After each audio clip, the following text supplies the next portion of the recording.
Olá pessoal, vamos iniciar então o nosso segundo vídeo sobre fotossíntese e nesse vídeo a gente vai estudar as reações luminosas que ocorrem na fotossíntese.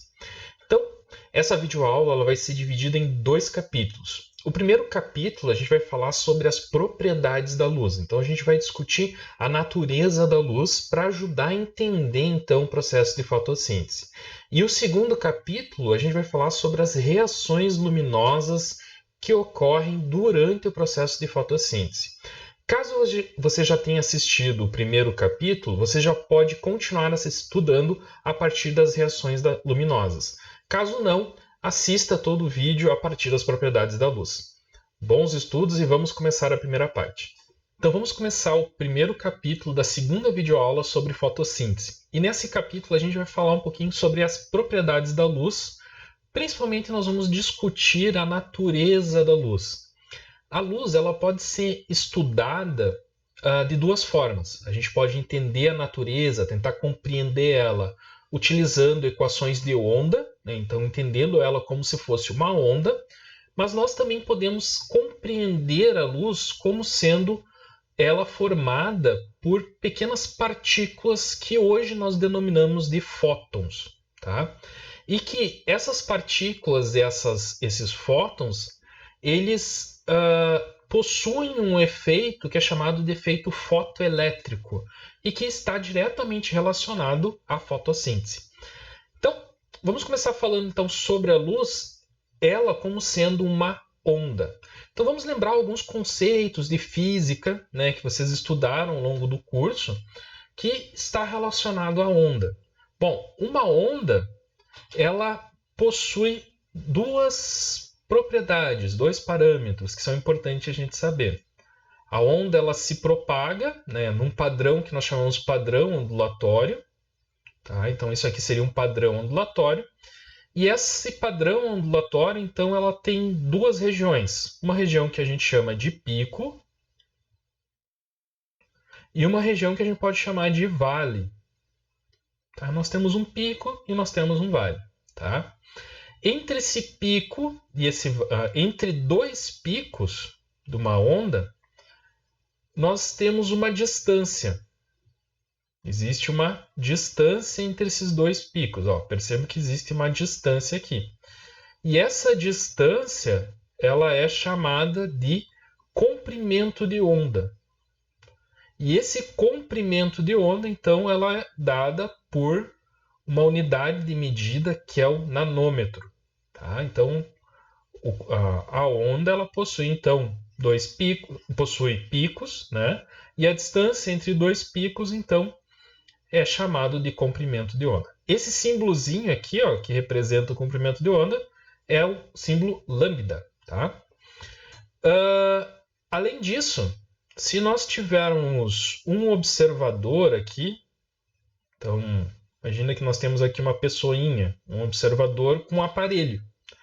E esse observador ele vai medir quantas vezes por unidade de tempo, né, num segundo, quantas vezes um pico vai passar na frente desse observador. Então, esse número de vezes, num determinado segundo, em um segundo, quantas vezes esse pico vai passar. Isso representa a frequência, que ela é dada pelo símbolo nu, tá? Que é como se fosse um Vzinho aqui. Ó. O nome desse símbolo é nu. E ela a grandeza que a gente utiliza ela é o Hertz, tá?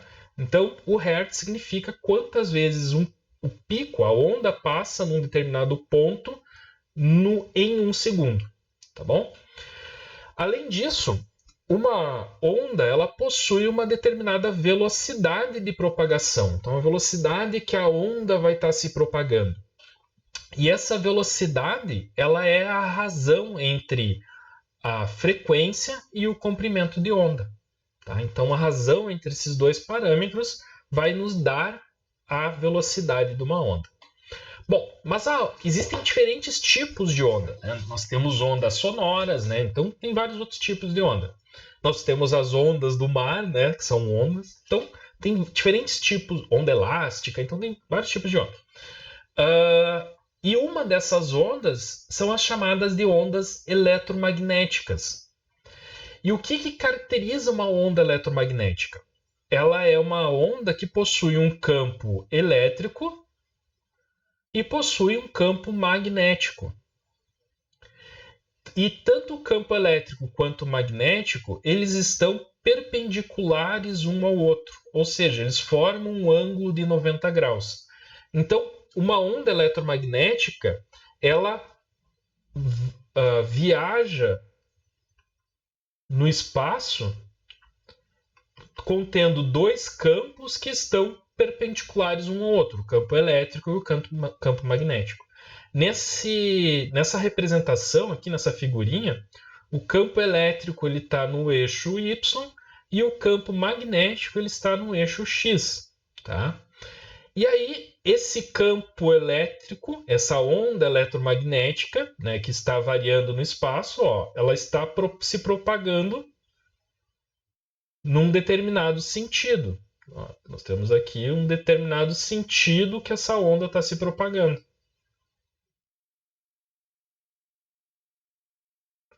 E essa propagação dessa onda nos seus campos elétricos e magnéticos, eles também vão se propagar no espaço num sentido que é perpendicular ao campo magnético e ao campo elétrico, ou seja, ela se propaga num sentido perpendicular a eles, tá? Um ângulo de 90 graus.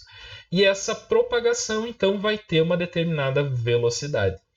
Então, a onda eletromagnética, então, ela também possui um comprimento de onda e também vai possuir uma determinada frequência, né? Se nós marcarmos aqui esse ponto, vamos projetar aqui um determinado ponto que vai representar essas duas áreas e a gente colocar aqui um observador. Então a gente consegue então ver, medir, né, quantas vezes essa frequência, esses picos, essas ondas vão passar num determinado momento dentro de uma unidade de um segundo. Tá? Então a onda, a luz, ela possui então também uma frequência em comprimento de onda. No entanto, a luz, a onda eletromagnética da luz, ela possui uma velocidade constante, que é de 3,8 vezes 10 na 8 metros por segundo, né, se propagando no vácuo. Então, essa é a velocidade máxima que a luz pode atingir. Então, a velocidade da luz ela é considerada constante no meio que ela está se propagando. E o que nós vamos variar nessa luz, então, é o comprimento de onda e a frequência. E percebam que, como a velocidade ela é constante, à medida que a gente aumenta o comprimento de onda, a luz ela vai estar inversamente proporcional. Isso significa dizer que quanto maior o comprimento de onda, menor vai ser a frequência. Tá? Então, com isso, a gente consegue entender que existem diferentes tipos de ondas eletromagnéticas. Nós temos aqui dentro do espectro das ondas eletromagnéticas, nós temos os raios gama e no lado oposto a gente tem as ondas de rádio. Se a gente for olhar aqui nessa figura, nós temos a representação do quê? Do comprimento de onda e da frequência. Quanto maior o comprimento de onda, menor vai ser a frequência. Ou seja, vamos olhar aqui os raios gama. O raio gama ele tem um comprimento de onda na ordem de 10 na menos 3 nanômetros. E ela vai ter uma frequência de 10 na 20 Hz. Se a gente for olhar aqui o comprimento de onda das ondas de rádio, aqui, ele está na ordem aqui de 10 na 11 nanômetros, ou seja, uma onda muito longa e com uma frequência bem baixa, 10 na 6 Hz. Então, a frequência de uma onda de rádio ela é bem pequena porque ela tem um comprimento de onda muito grande. Tá? E entre esses dois tipos de ondas, né, dentro do espectro da radiação eletromagnética, nós temos aqui então os raios gama, os raios X. o ultravioleta, o ultravermelho, as microondas e as ondas de rádio. Então, nós temos diferentes tipos do espectro da radiação eletromagnética com diferentes comprimentos de onda. Se a gente for pegar aqui o intervalo da luz ultravioleta e do infravermelho, a gente vai perceber que existe uma faixa que fica entre a frequência de 400 e 750 nanômetros. Essa é uma faixa do espectro da radiação eletromagnética que nós, seres humanos, evoluímos para perceber esse intervalo. E a gente percebe essa radiação eletromagnética como sendo cores. Então, aquelas cores que estão próximas do violeta, próximas do comprimento de onda de 400 nanômetros, receptores específicos que tem dentro do nosso olho, no fundinho do nosso olho, conseguem perceber esse comprimento de onda, essa frequência, dentro de uma faixa de cor violeta. Já no outro oposto, quando nós temos uma radiação eletromagnética na faixa dos 750 nanômetros, a gente vai perceber como sendo um espectro da luz vermelha. Então, nós, seres humanos, evoluímos para perceber as cores que estão dentro desse intervalo de 400 a 750. Então, a gente percebe, por exemplo, o violeta e o azul, diferentes tons de azul aqui, entre o 475 e o 400. O verde, a gente vai perceber, os nossos olhos vão perceber aquelas ondas eletromagnéticas que estão na faixa do 550. O amarelo, 580. 600, a gente percebe as cores laranja. E 700, nós percebemos, então, as cores vermelhas. E as variações de frequência que vão dar aquelas diferentes tonalidades de cores. As plantas evoluíram também dentro desse espectro da luz visível. E elas evoluíram para absorver e para perceber determinadas faixas de luz também. Elas absorvem as plantas conseguem absorver cores que ficam dentro dessa faixa aqui do azul, dentro do intervalo de 400, 475, e elas absorvem também a luz dentro desse espectro aqui dos 700. Então, as plantas absorvem as luzes 700 e 450, e elas emitem em grande quantidade, elas não absorvem e refletem aquelas cores na faixa, aquelas ondas eletromagnéticas na faixa do 550. Então, por isso que a gente percebe as plantas como sendo uma cor verde, porque elas absorvem a luz dentro da faixa do azul, absorvem a luz dentro da faixa do vermelho e refletem a radiação eletromagnética que está incidindo nela dentro da faixa de luz do verde, do 550. Então, a gente vai enxergar essas cores verdes nas plantas, tá? Então, a clorofila que está ali, ela absorve a luz azul e absorve a luz vermelha e reflete a luz verde, o qual a gente vai conseguir perceber com os nossos olhos, tá? Por isso que as plantas são verdes. Esse é o motivo das plantas serem verdes. Bom, então, essa é a compreensão da luz como sendo uma onda. Mas só que existem alguns fenômenos que a gente observa pela incidência da luz sobre alguns materiais que não são explicadas pelas equações de onda. Nós utilizamos elementos da equação de onda para explicar esses fenômenos, mas nós não conseguimos entender ela como sendo uma onda. E aí, dentro do estudo da luz, dentro do estudo da óptica, existiam sempre dois grandes grupos que disputavam o conhecimento para explicar os fenômenos. Um grupo utilizava equações de onda para explicar a luz, e o outro grupo entendia a luz como sendo corpuscular, formada por partículas. No entanto, por vários experimentos, principalmente experimentos de difração e refração, os físicos, até ali em meados de 1800, mais ou menos, entenderam a luz como sendo onda. Só que durante esse período de estudo da luz, surgiu um físico que é chamado de Planck, que explicou que a luz e a radiação eletromagnética, na verdade ele estava estudando a radiação eletromagnética e incluindo a luz nesses estudos, ele teorizou que a luz ela seria formada por pequenas quantidades de energia, como se fossem pacotes de energia, o qual ele chamou de quantas, ou quanta. E esses pacotes de energia se propagavam no espaço como sendo gotas de chuva que caíam. Pequenos pacotes que, quando a luz estava iluminando uma superfície, eram pacotes de energia que estavam sendo jogados sobre essa superfície. E parte desses pacotes de energia eram absorvidos e parte desses pacotes eram refletidos. E aí nós observávamos, percebíamos esses pacotes de energia.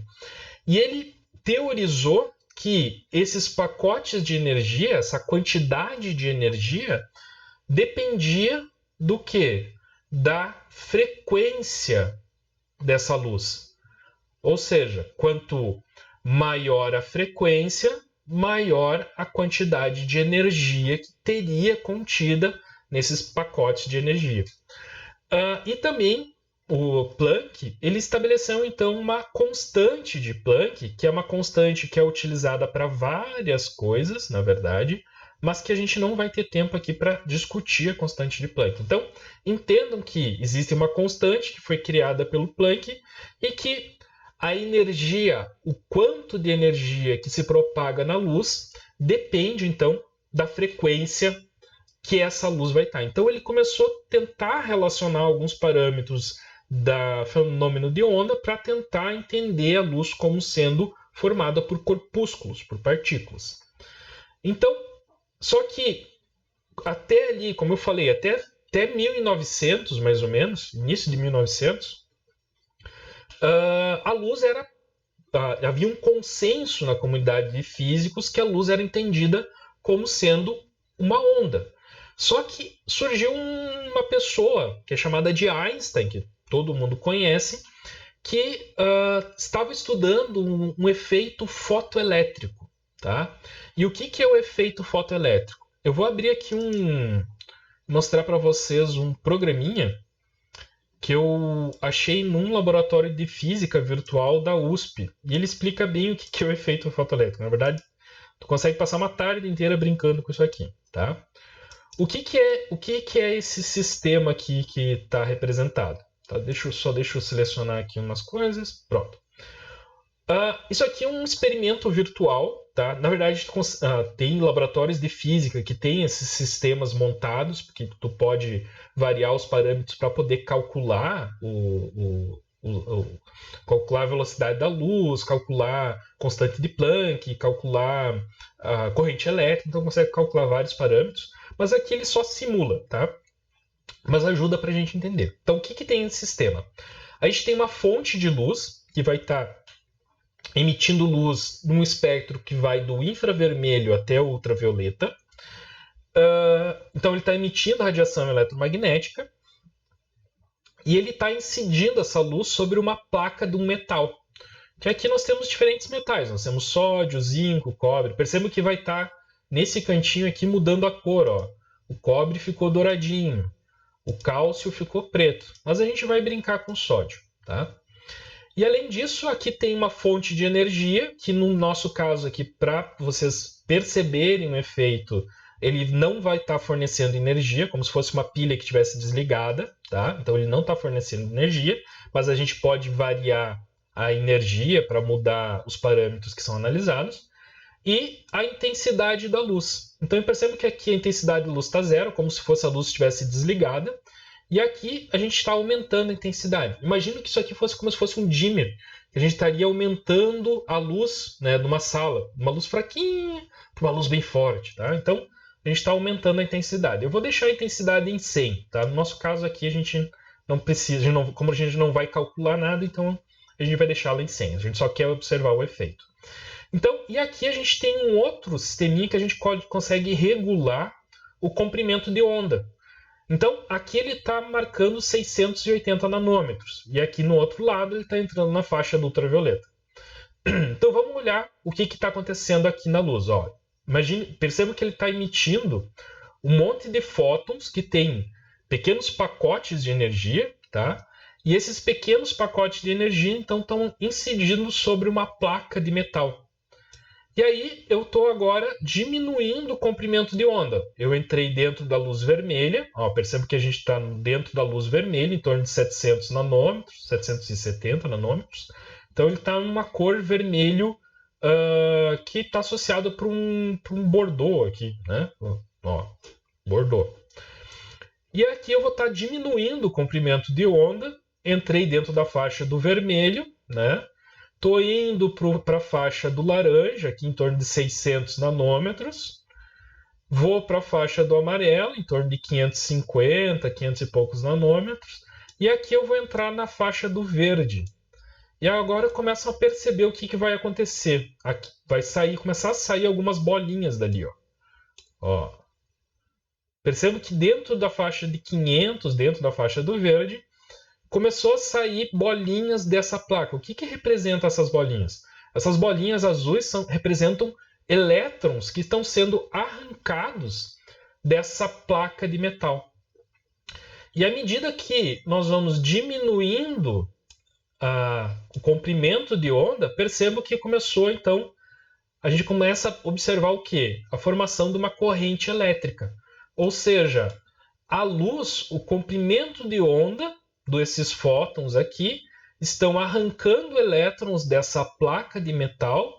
Essa placa de metal está viajando até a outra parte do sistema e está surgindo, então, uma corrente elétrica dentro desse circuito. Isso quer dizer o quê? Que os elétrons estão se movimentando e esse movimento ele está surgindo com base, em consequência, dos fótons que estão incidindo em cima dessa placa, tá bom? Então, e aqui, se vocês forem diminuindo o comprimento de onda, aqui, ó, indo para o violeta, percebam que vai aumentando a corrente elétrica, ou seja, mais elétrons estão sendo arrancados da placa e estão migrando de forma mais rápida para outro lado do sistema. Tá? Então, ele vai chegar aqui até... Ó, nós conseguimos ir até a 100 nanômetros no final do ultravioleta aqui, a quase 1 volt. Mas ele chega a um pico aqui de 1,5 volts, 1,6 volts, 1,7, máximo que chegou em torno de 1,7.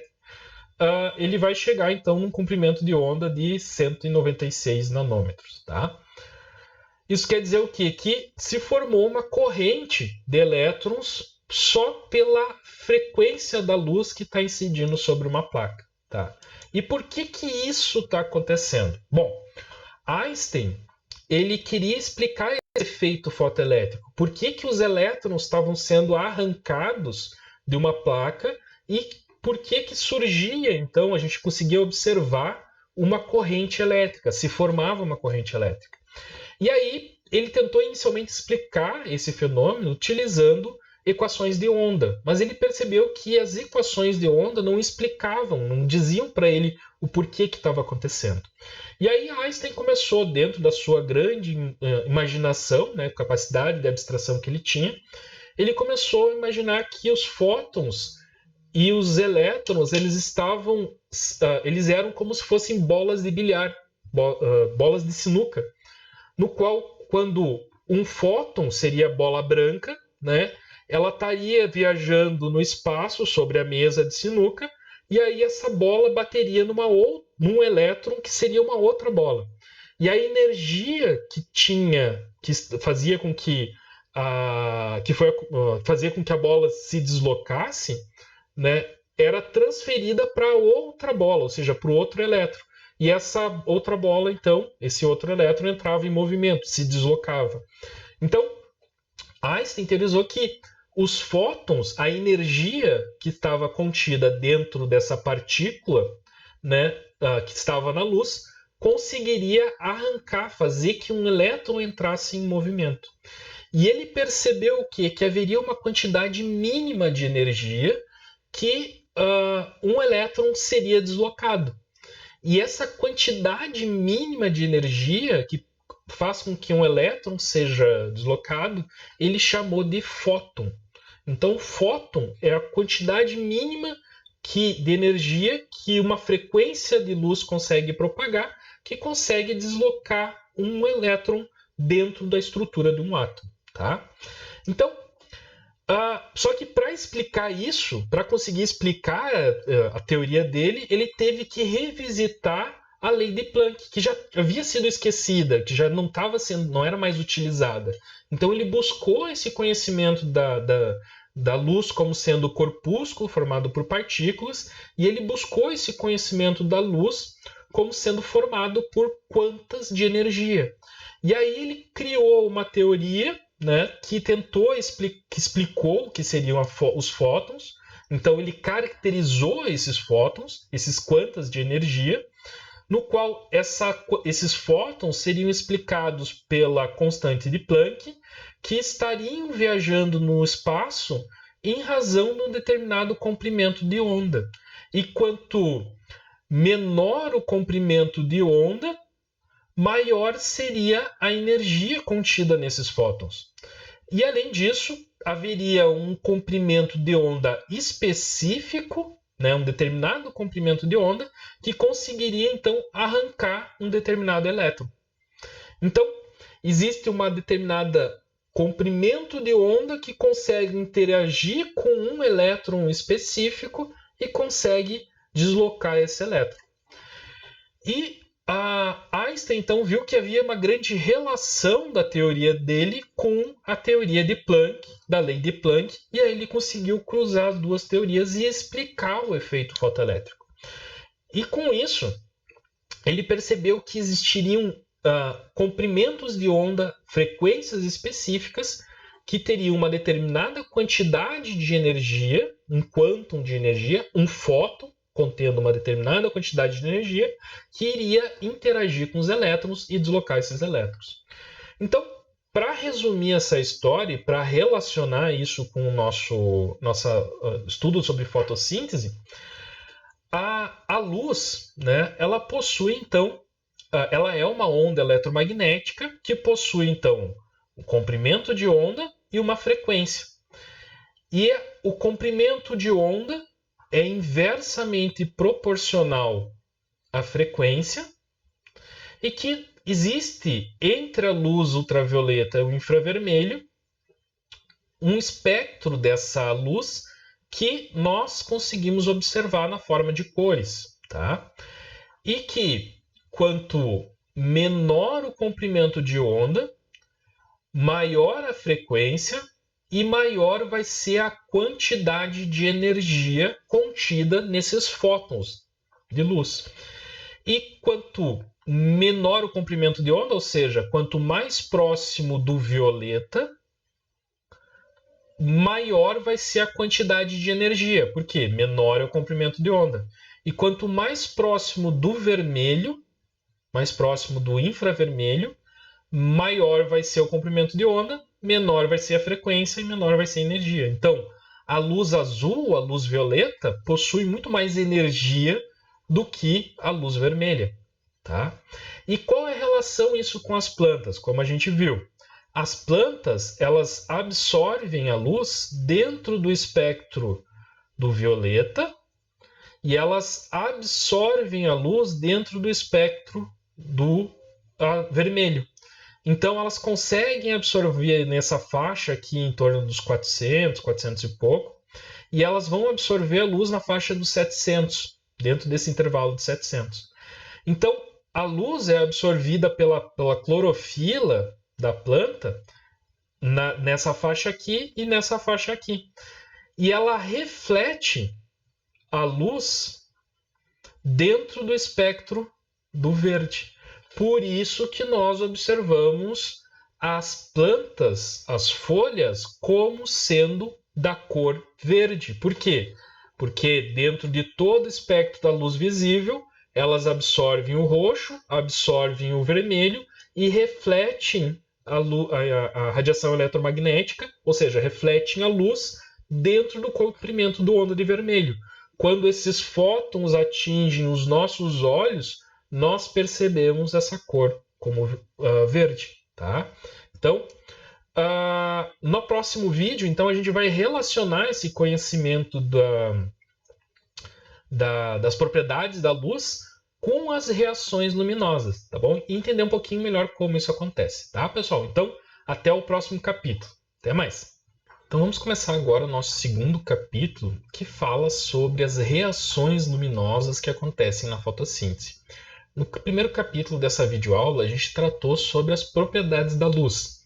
Como a luz pode ter uma natureza ondulatória, como ela pode ter uma natureza corpuscular e como esses corpúsculos, esses quântons de energia, ou seja, esses fótons, interagem com a matéria, podendo extrair elétrons da matéria, extrair elétrons de átomos, num princípio chamado de um princípio fotoelétrico, né? Então agora a gente vai fazer a aplicação desse conhecimento, só que para isso a gente precisa entender um pouquinho de como a luz chega no nosso planeta. Bom, quem é o emissor principal de luz para chegar no nosso planeta é a nossa estrela, que é o Sol. O Sol ele emite radiação eletromagnética dentro de todos os espectros da radiação eletromagnética, desde a radiação gama até as ondas de rádio. E quando essa radiação se propaga no espaço, na velocidade da luz, ele vai se aproximando do nosso planeta e ele começa a interagir com o campo eletromagnético do nosso planeta. Nós temos aqui no nosso planetinha aqui, ó, um campo eletromagnético. Esse campo eletromagnético ele é gerado em decorrência do nosso núcleo metálico, nosso núcleo ferroso, que está em rotação, e isso gera campos fortes, campos magnéticos muito fortes.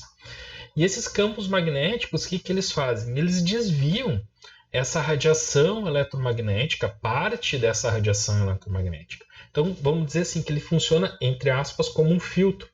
Ele começa a diminuir a quantidade de radiação eletromagnética que vai chegar no nosso planeta. E aí, quando essa radiação chega no nosso planeta, parte dessa radiação ela acaba sendo refletida pela estrutura de todo o nosso complexo que forma a nossa atmosfera. Então, parte dessa radiação solar ali, em torno de 32% dessa radiação solar aqui, ó, ela é refletida pela atmosfera. E o restante ele acaba chegando na superfície da Terra e também na superfície dos mares. Então, toda a vida do nosso planeta evoluiu em decorrência desse comprimento do espectro de luz que chega no nosso planeta. E de todo o espectro de luz que chega no nosso planeta, em torno de 50% ele está associado ao espectro da luz visível e também ao comprimento de onda, em torno de 30% a 40% comprimento da onda de luz infravermelho.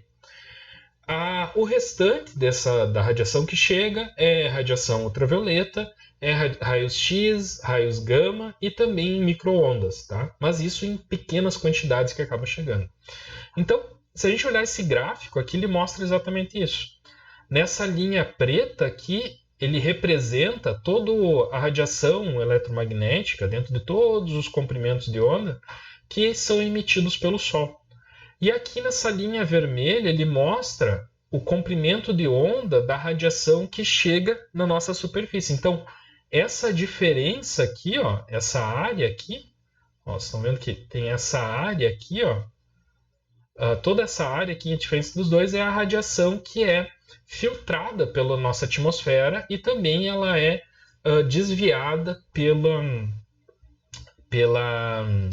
manto magnético da Terra, né? Pelo campo magnético da Terra.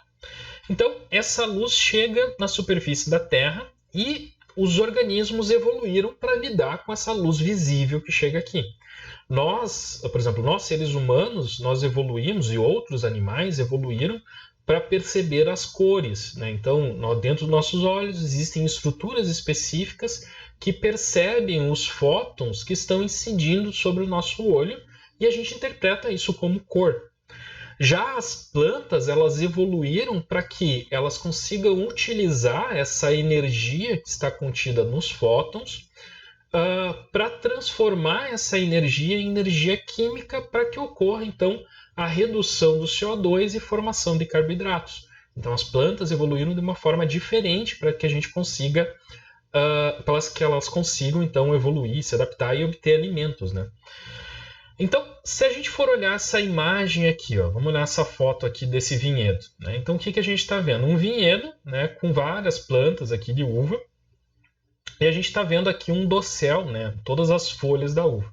Se a gente olhar essa imagem, a gente percebe que existe um predomínio de cores verdes e cores verdes que tendem para o amarelo. Então, se a gente for olhar todo esse campo aqui, ó, é basicamente tudo verde indo para o amarelo. Mas por que a gente não enxerga um predomínio de azul ou de vermelho? Mas a gente está enxergando um predomínio de verde nessa imagem. Porque as plantas, elas evoluíram dentro dos seus tipos de clorofila e no seu fotossistema para absorver a luz dentro do espectro do violeta, do azul e do violeta, dentro da faixa aqui dos 400 nanômetros, e para absorver a luz dentro da faixa do vermelho. Então, de toda a radiação ultravioleta, da radiação da luz visível, né, de todo o espectro eletromagnético da luz visível que chega no planeta Terra e que interagem com a clorofila e com as folhas das plantas, a luz que chega do espectro do azul é absorvido e do vermelho é absorvido. Como é que a gente pode fazer uma analogia? Vamos pensar em algo que é branco e em algo que é preto. Quando a gente tem uma superfície branca, o que acontece com os fótons? A superfície branca, o pigmento branco, ele acaba não absorvendo nenhum fóton. E ele acaba refletindo a maior parte dos fótons. Então, quando a gente olha para uma parede branca, uma superfície branca, a luz que vai estar incidindo sobre a superfície branca, ela está refletindo quase todo o espectro da luz visível para os nossos olhos. Então, os fótons que estão chegando nos nossos olhos, eles têm todo o comprimento de onda que vai desde o violeta até o vermelho. Claro que uma parte é absorvida de acordo com o tipo de branco, coisa, mas de uma maneira simples, toda a luz está sendo refletida, ou seja, todos os fótons estão sendo refletidos. Já numa superfície preta, essa superfície preta, esse pigmento preto, ele absorve todo o espectro do comprimento de onda, que vai desde o violeta até o vermelho. E ele não reflete os fótons. Então, nós não estamos recebendo os fótons no nosso olho. Então, a gente percebe isso como uma ausência de cor, uma ausência de luz. E a gente entende isso como a cor preta. Então, a cor, ela é uma presença ou ausência de fótons que estão sendo refletidos para o nosso olho, tá? Então, quando a gente tem as plantas, quando elas estão absorvendo a luz na cor azul ou absorvendo a luz no espectro do vermelho, elas estão fazendo o quê? Refletindo a luz na faixa do verde. Então, os fótons que vão chegar nos nossos olhos, eles são aqueles fótons que estão na frequência, no comprimento de onda, dentro do espectro da luz verde. Por isso que a gente percebe as plantas, as folhas, como tendo uma cor verde.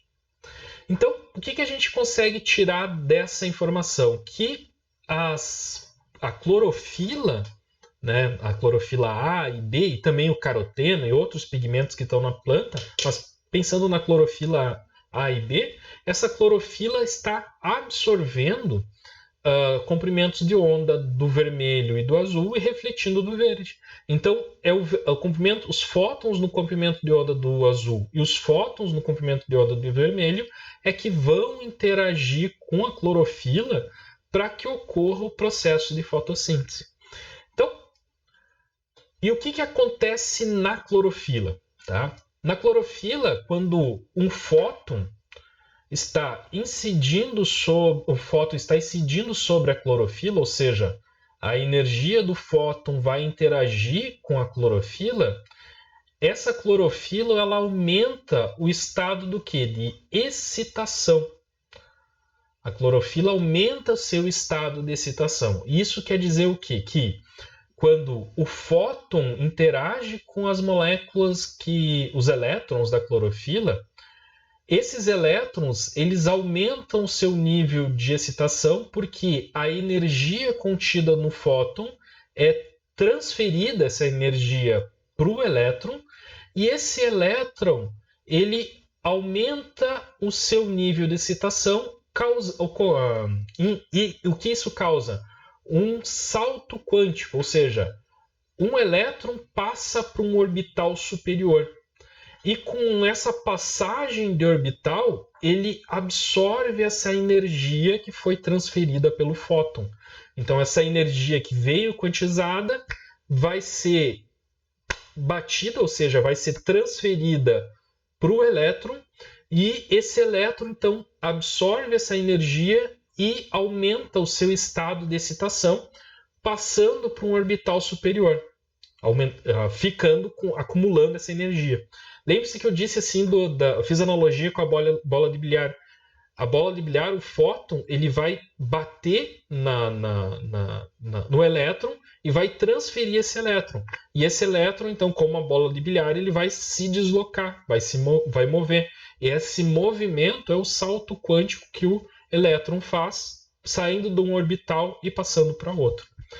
Só que esse fóton, esse elétron, nesse caso, ele aumenta o estado de excitação. Então, isso faz com que os elétrons presentes na clorofila aumentem o seu estado de excitação, acumulem essa energia que estava no fóton. E aí, passados-se alguns nanosegundos, essa energia é liberada porque o elétron tende a voltar ao seu estado original. Então, ele vai transferir essa energia para alguma outra forma. Tá? Então, nessa imagem, o que ele mostra? A gente tem aqui a absorção da luz pela clorofila, né? Então, em duas condições de energia.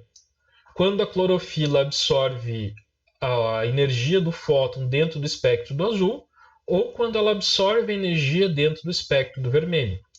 Lembrando-se que a energia ela é igual ao quê?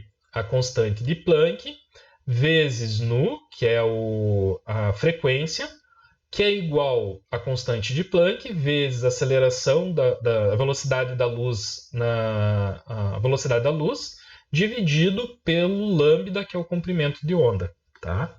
Então, a luz azul ela está aqui na faixa dos 400, 450. Né? Então, a luz azul, ela, em comparação com o vermelho, né, como a gente viu, ela tem um menor comprimento de onda, que vai ter uma maior frequência e, consequentemente, ele tem mais energia. E a luz vermelha, ela tem um maior comprimento de onda, aqui na faixa dos 700, né? Vamos botar aqui 700, e aqui o azul na faixa dos 400, tá? Então, o comprimento de onda do azul está na faixa dos 400 e do vermelho no 700. Isso faz com que o vermelho tenha uma menor frequência e, consequentemente, em comparação com o azul, ele vai ter menos energia. Tá? Então, quando a luz azul vai incidir na clorofila, a clorofila ela aumenta seu estado de excitação, os seus elétrons, então tem um salto quântico, absorve o máximo de energia que é dentro dessa interação, atingindo o maior grau de excitação, ou seja, o maior grau de energia. E aí, os elétrons, os elétrons da clorofila tendem a voltar ao seu estado base de menor energia, seu estado original. E quando eles retornam ao seu estado base, eles vão transferir essa energia de alguma forma. Então, quando a clorofila assimila essa energia e entra no seu grau de maior excitação, inicialmente ele vai transferir essa energia na forma de calor. Ele vai liberar essa energia na forma de calor. E aí, essa energia pode ser transferida para outra clorofila, né? E aí, essa outra clorofila pode transferir essa energia para outra clorofila, como a gente vai ver daqui a pouquinho. Quando a clorofila ela absorve a luz dentro do espectro do vermelho, essa clorofila vai atingir então um menor estado de excitação. Por quê? Porque a quantidade de energia no fóton é menor do que no azul. Então ele atinge o menor grau de excitação quando ela recebe a energia na faixa do vermelho. E aí, quando essa clorofila que absorveu na faixa do vermelho liberar a energia de novo para voltar para o estado original, ela vai emitir essa energia na forma de luz, ou seja, ela vai emitir essa energia na forma de fótons. Então a clorofila, quando ela recebe a energia, ela aumenta o grau de excitação dentro do azul até o seu máximo e começa a perder essa energia na forma de calor. Quando a clorofila absorve a luz dentro da faixa do vermelho, ela vai atingir o menor grau de excitação e vai perder essa energia na forma de luz, na forma de um fóton. Então, essas seriam as duas vias que, quando a clorofila recebe a energia do fóton, pode assumir. No entanto, a clorofila ela não forma uma estrutura sozinha uma estrutura sozinha dentro do fotossistema. Ela fica unida numa estrutura que nós chamamos de complexo de antena. Ó. Complexo de antena. E o que é esse complexo de antena? É um conjunto de clorofilas. Uma antena é uma clorofila. Então, uma antena ela é uma clorofila. Então, um complexo de antenas é um complexo de clorofila. Por que antena? Porque a clorofila funciona como se fosse uma antena. Ela vai interagir, ela vai receber essa energia que está contida no fóton e vai processar essa energia, ou seja, essa energia vai servir para aumentar o grau de excitação dela. E aí a gente viu se a clorofila está sozinha, ela vai converter essa energia que recebeu ou na forma de calor, ou ela vai emitir um fóton. Tá? No entanto, quando a clorofila está dentro dessa estrutura de complexos, ela não vai apenas ou emitir calor ou emitir um fóton. Ela vai transferir essa energia de uma clorofila para outra. Ou seja, a energia que foi transferida por um fóton que aumentou o grau de excitação da clorofila, que causou o salto quântico dos elétrons dentro dos átomos que formam parte da estrutura da clorofila. Quando esses elétrons voltaram para o normal, eles liberaram essa energia e essa energia foi transferida para outra clorofila. E essa transferência de energia nós chamamos de exciton. Ou seja, é uma energia que foi transferida e que serviu para excitar os elétrons de uma clorofila que, quando voltaram para o estado base, transferiram essa energia para outra clorofila. Tá? Então, esses fótons, né, quando eles atingirem a clorofila nos complexos de antena, então eles vão transferir essa energia de uma clorofila para outra. Aqui a gente tem essa representação. Ó. As bolinhas verdes representam as antenas, ou seja, representam as clorofilas. E as bolinhas brancas, elas representam a clorofila num estado de excitação quando ela após receber o fóton.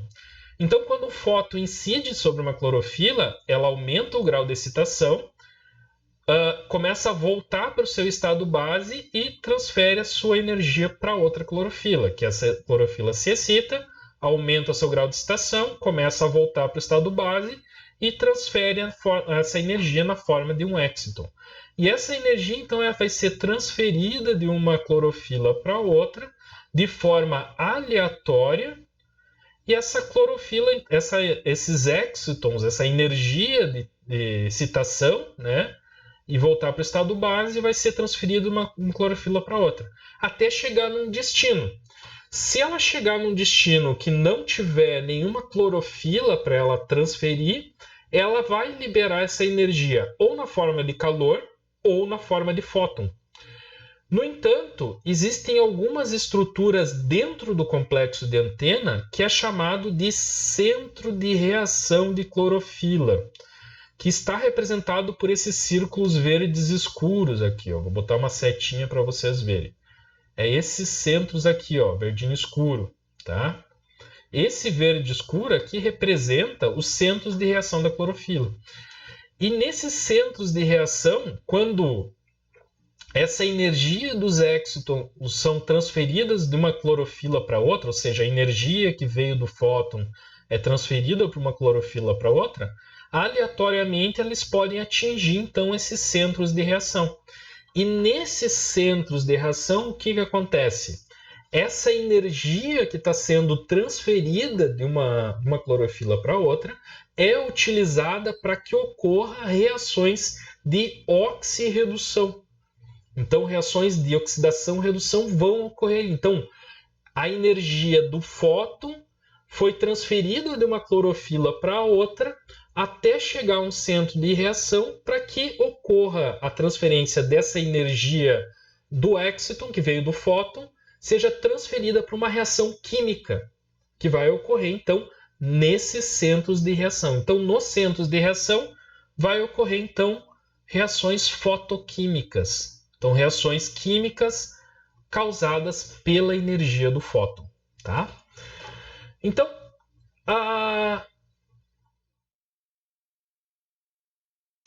resumindo, né, então aquele desenho, o que nós temos? Nós temos aqui, então, a estrutura do complexo de antena, né, que forma essa estrutura aqui, e o centro de reação, que é esse verdinho mais escuro. Então, a energia da luz, né, contida nos fótons, então essa energia contida nos fótons, ela vai incidir nas clorofilas, né, nas moléculas dentro do complexo de antena, ou seja, vai incidir nas antenas de clorofila, e essa energia na forma de X vai aumentar o grau de excitação dessa clorofila.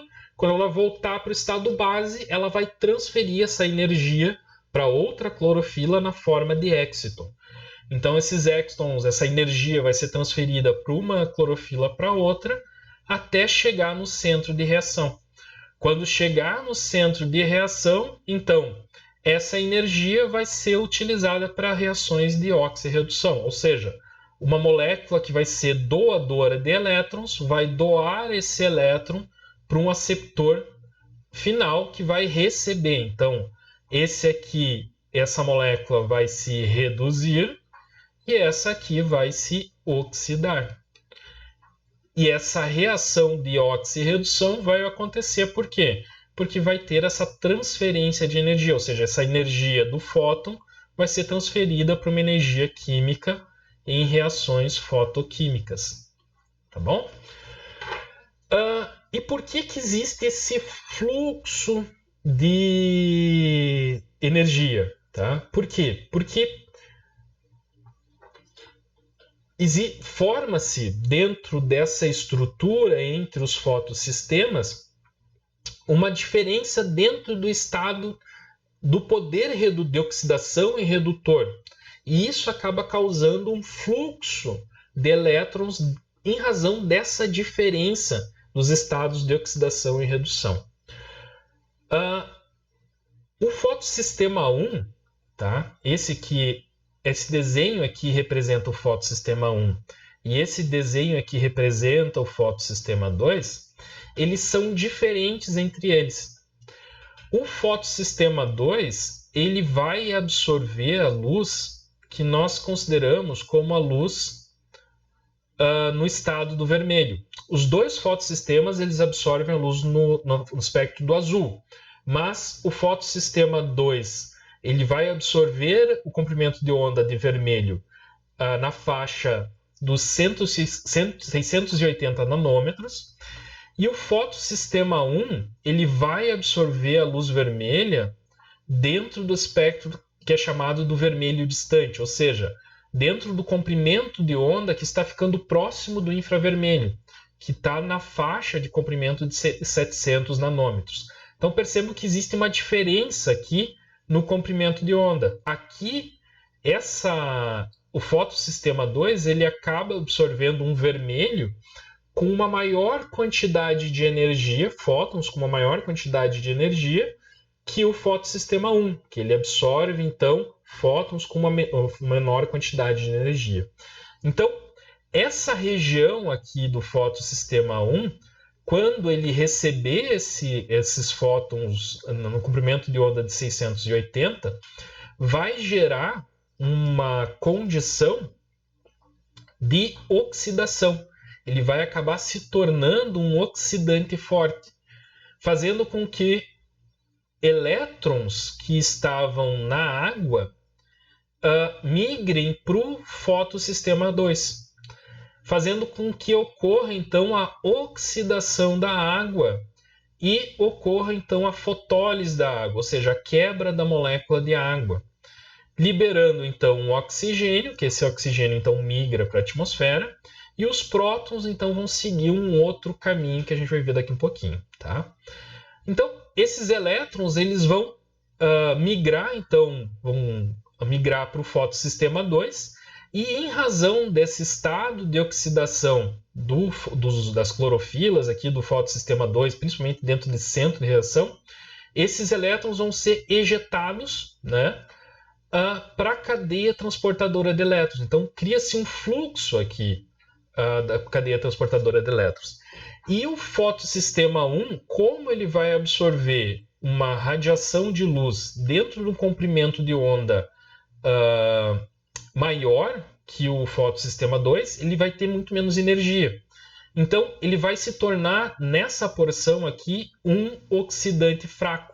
Mas uma outra porção do fotossistema 2 vai se tornar um redutor forte. Então, aqui no fotossistema 2, nós temos um oxidante forte, e no fotossistema 1 nós temos um redutor forte. E em razão dessa diferença dos estados de oxirredução, cria-se então um fluxo de elétrons. Esses elétrons então que são retirados da água, eles vão partir do fotossistema 2, né, e vão ser transferidos então para uma cadeia transportadora de elétrons. E aí façam uma analogia às nossas aulas do ciclo de Krebs e da cadeia transportadora de elétrons, quando nós estudamos respiração aeróbica e anaeróbica. Deixa eu me ajeitar aqui. E esses elétrons vão ser recebidos então pelo fotossistema 1, que vai passar esses elétrons até o NADP. Ó, o NADP aqui. Fazendo com que o NADP receba os elétrons que foram retirados da água, que o NADP estava no estado oxidado, então passa para um estado reduzido. Então, a água ela vai ser o doador de elétrons e o NADP vai ser o aceptor desses elétrons. Então, criando assim um fluxo de elétrons dentro dessa cadeia, tá? Esse esquema de fluxo de elétrons é chamado de esquema Z, porque ele vai formar a forma de uma letra Z. Aqui nós temos o fotossistema 2, aqui o fotossistema 1, né? E nós temos então um fluxo de elétrons da água até o NADPH. Então nós temos aqui um fluxo dos elétrons que são formados, e ele forma então uma estrutura de um esquema Z, né? Forma uma estrutura de uma letra Z, né? Então é chamado de esquema Z da fotossíntese, tá? Mas o que vocês têm que entender é que gera-se um fluxo de elétrons em razão dessa diferença de poder de oxidação e redução que se tem dentro das estruturas do fotossistema 1 e fotossistema 2, tá? Sendo que a água vai doar os elétrons para o NADP para que ocorra então a redução do NADP. Bom, aqui a gente tem uma imagem para poder explicar essa estrutura dessa transferência de elétrons com todas as proteínas que tem. Eu gosto dessa imagem do Thais porque ele mostra os desenhos das representações de cada uma das proteínas, né? Mas a gente vai estudar dessa forma aqui que fica um pouco mais didático, tá? Mas só para mostrar para vocês o nome das proteínas, né? Então, nós temos aqui o fotossistema 2, a estrutura do fotossistema 2. Essa linha aqui é a membrana titulacoide. Aqui nós temos a plastoquinona. Nós temos nessa estrutura aqui o complexo citocromo B6F. Aqui nós temos a plastocianina, que é outra proteína que participa da fotossíntese, das reações luminosas. Aqui nós temos o fotossistema 1, a ferrodoxina, tá? E a ferrodoxina nadirredutase. Tá? Eu botei aqui porque ele mostra todo o nome das proteínas. E no final aqui nós temos a ATPase. Tá? Então, as proteínas que participam desse fluxo de elétrons, que participam da cadeia transportadora de elétrons, e os fotossistemas são fotossistema 2, plastoquinona, complexo citocromo B, plastocianina, fotossistema 1, ferrodoxina nadirredutase e a ATPase. Tá? Essa então é o conjunto de proteínas dos fotossistemas e a cadeia transportadora de elétrons. Tá? Então, vamos olhar com calma todo esse fluxo, tá? Como ele ocorre, e aí a gente vai comparar os dois ciclos, que é o fluxo acíclico e o fluxo cíclico desse processo, né, da fase luminosa, tá? E a gente vai usar então essa representação aqui que é um pouco mais didática para entender, tá bom? Bom, o que a gente tem aqui então, para vocês entenderem a imagem? Nessa porção aqui, ó, peraí, deixa eu voltar. Essa parte aqui, eu tenho aqui a membrana do tilacoide. Então, é a membrana que forma o tilacoide. Nós temos a parte externa do tilacoide, que é o estroma. Lembre-se que o estroma é aquela solução aquosa no qual vai estar dissolvido as enzimas, DNA, então que vai ocorrer o ciclo de Calvin, tá, nessa região. E aqui a gente tem o lumen do tilacoide, aquele espaço que se forma dentro do tilacoide. Tá? No estroma, percebo que a gente tem uma baixa concentração de prótons. Já no lumen, existe uma alta concentração de prótons. Então, percebo que existe uma diferença no gradiente de prótons dentro do lumen e no estroma. Tá? Então, e aí comecem a fazer as analogias de vocês quando a gente estudou a cadeia transportadora de elétrons. Que esse processo ele é muito parecido. Não é o igual, mas é parecido. Lembra a cadeia transportadora de elétrons. Então, o que vai acontecer nesse fluxo aqui que é chamado de acíclico? Tá? Bom, nós temos aqui o fotossistema 2, né, que ele vai absorver a luz dentro do espectro do azul, mas também vai absorver a luz dentro do espectro do vermelho, mas do vermelho no comprimento de onda de 680 nanômetros. Então, o fotossistema 2 vai absorver então esses fótons com a energia contida nesses fótons, e essa energia então vai ser utilizada para ocorrer o quê? A oxidação da água. Então, essa energia contida nos fótons vai permitir que ocorra então esse processo de oxidação, porque vai gerar uma região com oxidante forte aqui embaixo. Então vai ter um oxidante forte aqui, tá? Esse processo nós chamamos de fotooxidação. Então isso aqui é a fotooxidação da água. Deixa eu voltar aqui que eu já vou me perder. A fotooxidação da água, tá? O que é essa fotooxidação? É a oxidação da água mediante a energia dos fótons, que vão ser absorvidos, então, no espectro do azul e no espectro do vermelho, no comprimento de onda de 680. Dentro dessa região aqui do fotossistema 2, a gente viu que tem uma parte dela que fica mais...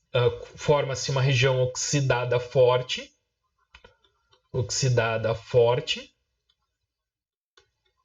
e uma região que forma-se uma estrutura redutora, um redutor fraco.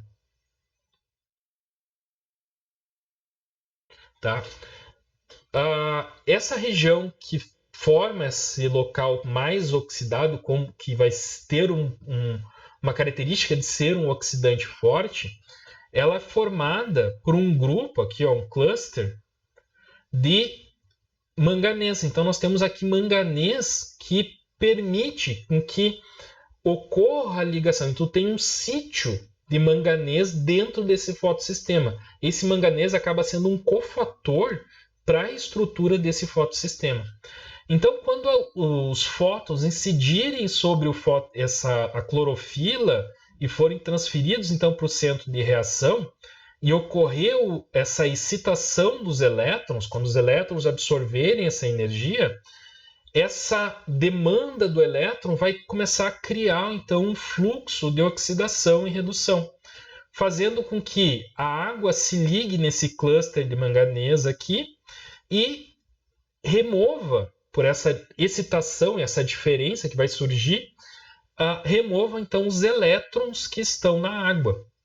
E aí, com isso, esses elétrons removidos da água, então a gente tem a liberação de uma molécula de oxigênio e a gente vai ter uma liberação de prótons.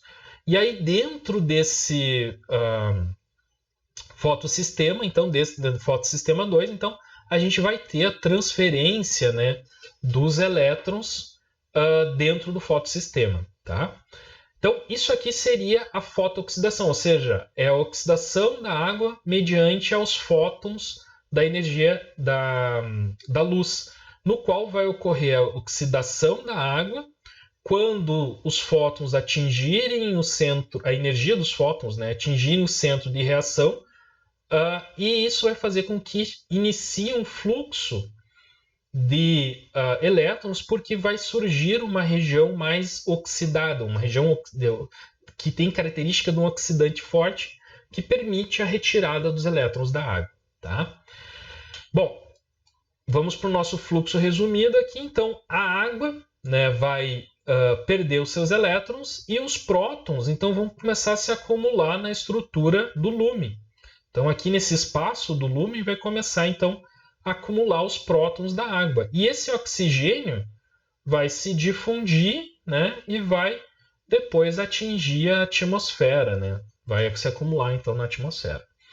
Então, os elétrons então vão ser retirados e os prótons então vão se acumular na estrutura do lume.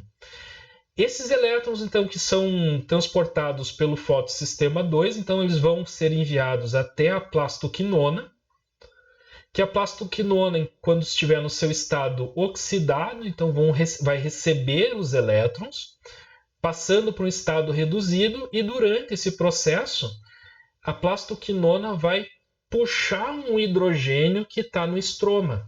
Então, ela vai gerar mais uma redução na quantidade de hidrogênio que tem no estroma.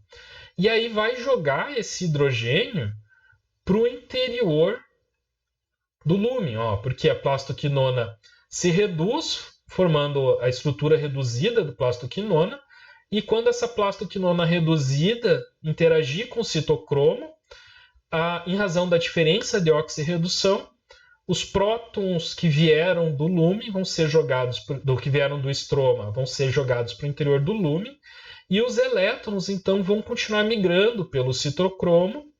Esses elétrons ser enviados para a plastocianina. A plastocianina, então, envia os elétrons para o fotossistema 1, que aqui nós temos uma região de um oxidante fraco, mas a gente cria aqui um estado de redução forte, que faz com que esses elétrons migrem para a ferrodoxina e da ferrodoxina migre para a ferrodoxina NAD redutase, que vai transferir esses elétrons então para a estrutura do NAD, que vai reduzir o NAD formando NADH. Então percebo que existe um fluxo de elétrons que vai da água até o NADH, uma região que vai ser um oxidante forte, características de um oxidante forte aqui, e aqui vai ter uma região com características de um redutor forte, tá? Criando um fluxo que nós chamamos de fluxo acíclico, porque é algo linear. tá? Então não forma um cíclico, tá bom? Isso é o fluxo dos elétrons, isso é a cadeia dos elétrons. Depois a gente vai ver os prótons, tá? Primeiro a gente vai discutir os elétrons. No fluxo acíclico, o que acontece? Quando o fotossistema entrega o elétron para a plastoquinona, a plastoquinona, então, ela recebe um próton, se reduz, tá? E a plastoquinona, então, vai transferir o elétron para o citocromo. Só que nessa situação, ao invés do plastoquinona, o citocromo, transferir o elétron para a plastocianina, o citocromo retorna esse elétron para as reações de oxirredução da plastoquinona. Então ele vai começar a ciclar. Ele vai começar a ciclar esse elétron. Então ele vai começar a girar esse elétron aqui entre o citocromo e a plastoquinona, fazendo com que mais prótons entrem para o interior do lúmen.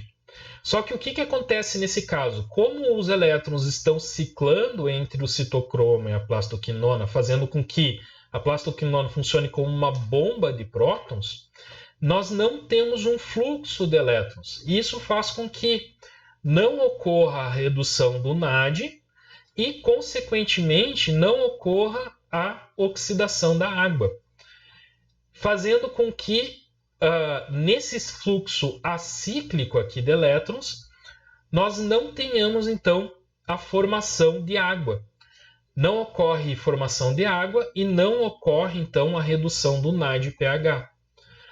Por que a célula vai fazer isso? Porque ela quer aumentar essa diferença de potencial entre a parte interna e a parte externa. E aí entra a segunda parte da reação, quando nós vamos... Deixa eu apagar aqui. A segunda parte da reação que está relacionada à produção de ATP. Então, quando nós vamos ter quando ocorre esse fluxo ou acíclico ou cíclico, o que a gente vê? Que vai ocorrer então um acúmulo de prótons no interior do lúmen. Então vai aumentar a concentração de prótons. E aí o que vai gerar? Um gradiente potencial químico, ou seja, vai ter uma maior concentração de hidrogênio no lúmen e uma menor concentração de hidrogênio no estroma. Então a concentração de hidrogênio no estroma diminui e a concentração de hidrogênio no lúmen aumenta.